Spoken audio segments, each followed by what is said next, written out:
ఒక్కొక్క లగ్గానికి ఎంత బాకీ ఉన్నాడు రేవంత్ రెడ్డి? మరి తులం బంగారం దొరకలేదా? బంగారం షాపుడు ఇత్తలేడా? లేకపోతే నిన్ను నమ్ముతలేడా? లేకపోతే ఎందుకు పోయింది తులం బంగారం? ఎంతున్నది ఇప్పుడు తులం బంగారం? పిరమైందా? ఎంత అయింది ఇప్పుడు? 80,000 అయిందా? 80,000 అయిందా? అగో 5 లక్షల మంది ఆడబిడ్డలు పెళ్లిళ్ళు చేసుకున్న వాళ్ళు మీకు ఒక్కొక్కరికి 80,000 రూపాయలు బాకీ ఉన్నాడు రేవంత్ రెడ్డి. కాంగ్రెస్ వాళ్ళని అడగాలి, తులం బంగారం ఏడవాయ కొడుకా అని అడగాలి. 6 గ్యారెంటీలు అన్నాడు.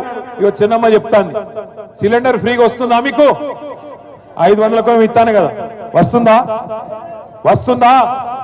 కరెంటు 200 యూనిట్లు ఫ్రీ అన్నాడు, వస్తుందా?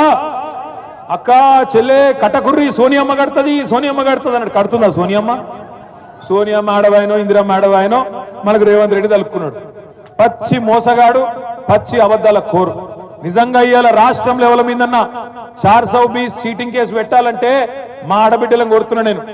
100 రోజుల్లో ఇస్తా అని చెప్పి సంవత్సరం అయినా ఇయ్యనందుకు మొత్తం ఆడబిడ్డలు పెట్టాలి రేవంత్ రెడ్డి మీద చీటింగ్ కేసు, రాహుల్ గాంధీ మీద పెట్టాలి చీటింగ్ కేసు, కాంగ్రెస్ వాళ్ళ మీద పెట్టాలి గ్యారెంటీలు అని చెప్పి మాట దానినందుకు కేసులు పెట్టాలి. ఇక మనం కేసులు పెట్టినా పోలీసు వాళ్ళు ఉన్నారా ఇడ?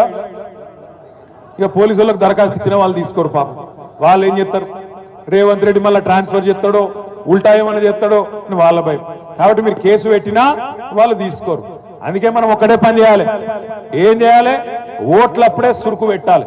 మళ్ళా ఓట్లకు వస్తారు, ఎక్కువ దూరం లేదు.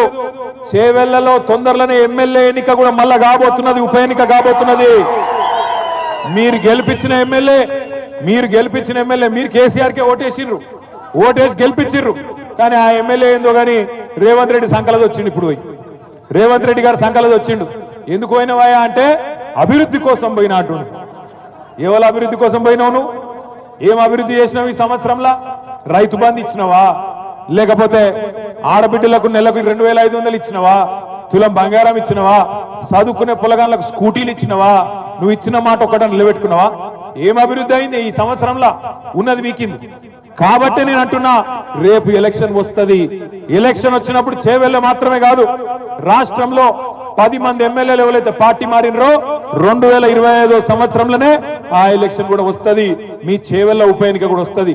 బుద్ధి చెప్దామా కాంగ్రెస్ పార్టీకి? చెప్దామా వద్దా?